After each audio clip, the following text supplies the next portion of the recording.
Ladies and gentlemen, we have a fireside chat. I always laugh when people say that, a fireside chat. I'd like to see a fire, but not today. It's quite warm.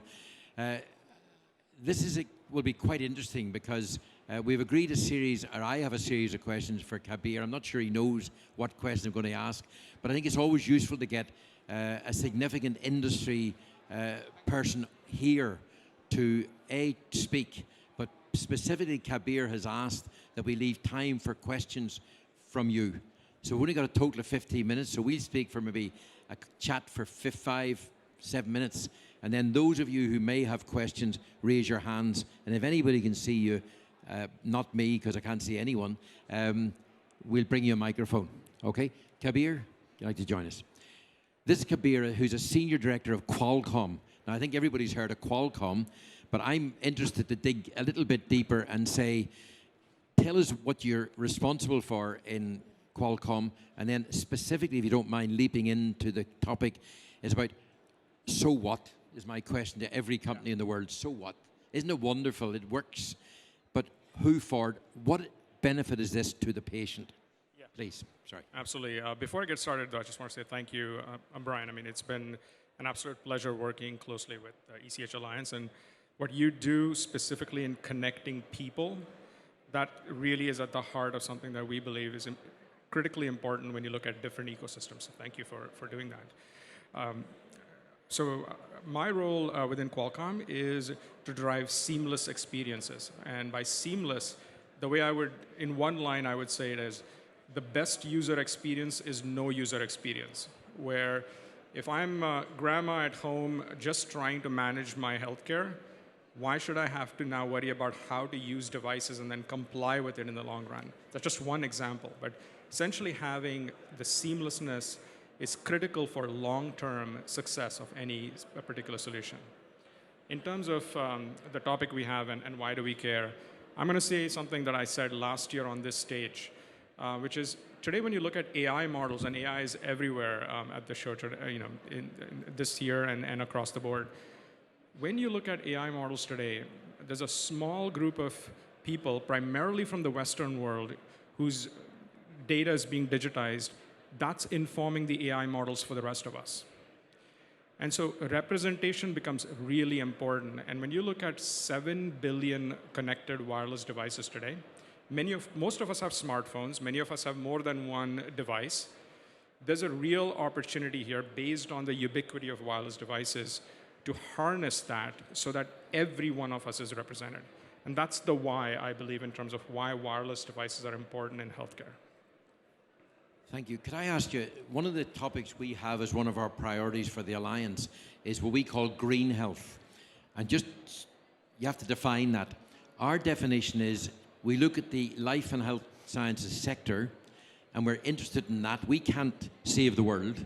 We can make a little contribution in our own sectors and industry. And McKinsey will tell you that if we all were measured and assumed we were all a country, we would be the 5th largest polluter in the world. If we were a country, we would rank number 5 as the worst polluters in the world. And I've done this at other conferences and been told that's nonsense.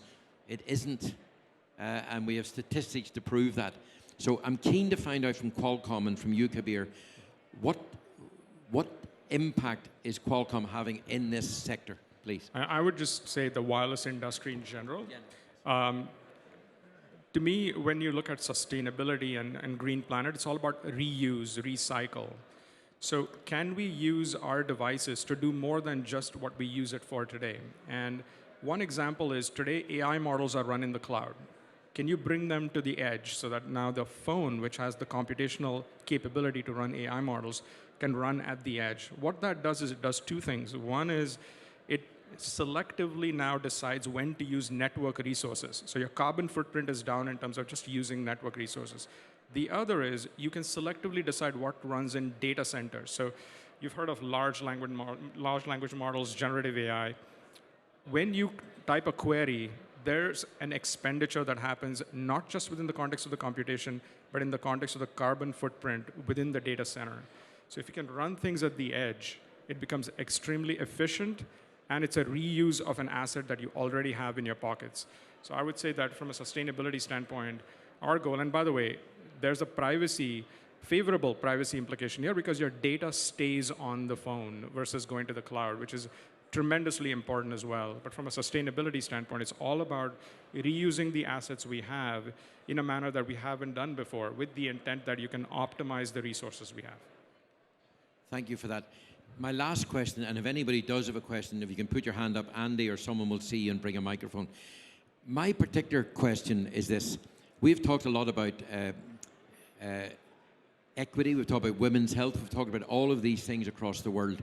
I wonder whether your sector, not just Qualcomm, how does that help democratize what I think is a really big problem across the world?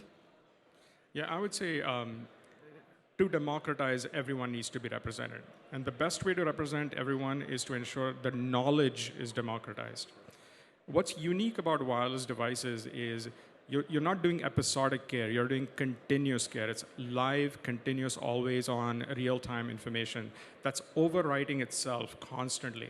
So there's no point in actually sending it to the cloud. You can actually do things at the edge, but very importantly, everyone's data needs to be represented so it's nuanced.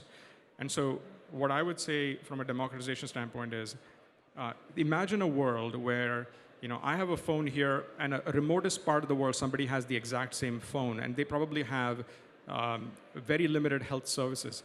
But an AI model that learned from my data as well as a ton of data from a global population is now helping that person in the remotest part of the world. That to me is democratization, because now you've leveled the playing field across all of the different users by using something that's a common denominator across the board, which is our smartphones. And there was a great example of that we saw last year with our partner in India, where the number of people who've got mobile phones there, of course, is huge. And what was really interesting, when the COVID thing was going on, that really accelerated the use of a mobile phone to the poorest of people.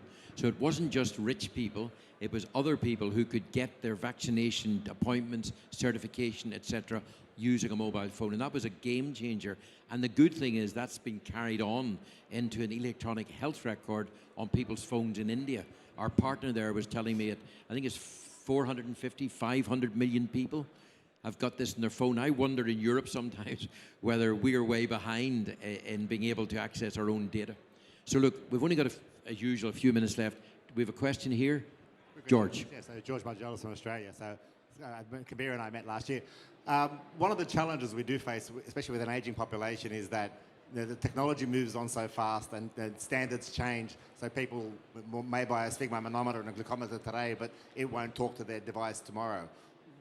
And I know Qualcomm was very active in Continual Alliance and a lot of that standards work. What are you doing now to make sure that there's a longevity to those devices they can use? Because trying to get an old person to throw away a 2-year-old glucometer is a very big challenge. A really good question. I think there's fragmentation across 4 segments. I would say it's the different kinds of platforms. So there's a glucometer today, there's a weight scale, there's different kinds of devices, right? The other one is manufacturers. Different manufacturers implement different things. Also operating systems. And then different chip vendors and different hardware vendors come in as well. So the real goal is to start with experiences. Start with grandma in mind, figure out what that experience is, and then work towards standardizing components based on the experience. I also think that if grandma is interacting too much with the device, then the experience has failed, because going back to the no user experience is the best experience. You really want to ensure, regardless of the device she's using, it's made so simple, and ideally something that blends in her life, because if it's an added action item, consistently doing it for long periods of time is a lot to ask for any normal person with a low risk. But someone with a high risk, that's tremendous ask. So the fragmentation can be solved by starting with the experience, but the experience itself needs to be absolutely seamless. Thanks very much. Is there another question? Sorry. Are you pointing at someone, Andy, or are you just doing your usual? Sorry, I thought I saw someone with a hand up. No. Maybe just say this. We find as we move around the world in our global situation, we find there's an understanding that a mobile phone, for example, and our ability to use it has become almost like a human right, right? You hear of people whose phones are taken away from them. So if I said to each of you, why don't you hand your phone to the person next to you and they'll give it back to you tomorrow, you'd all go, you must be joking, right? Because it's like toothbrushes. We all use a toothbrush, right? We don't want to use anyone else's. So the point I'm making is that we now have a great tool in our hands which has got incredible capacity. We need to do the regulation, but we also need to use it for public good as well as commercial benefit. So on that note, would you believe that we're going to finish in 26 seconds on time? So maybe you'd like to thank Kabir for speaking to us today. Thank you. Thank you. Thanks very much.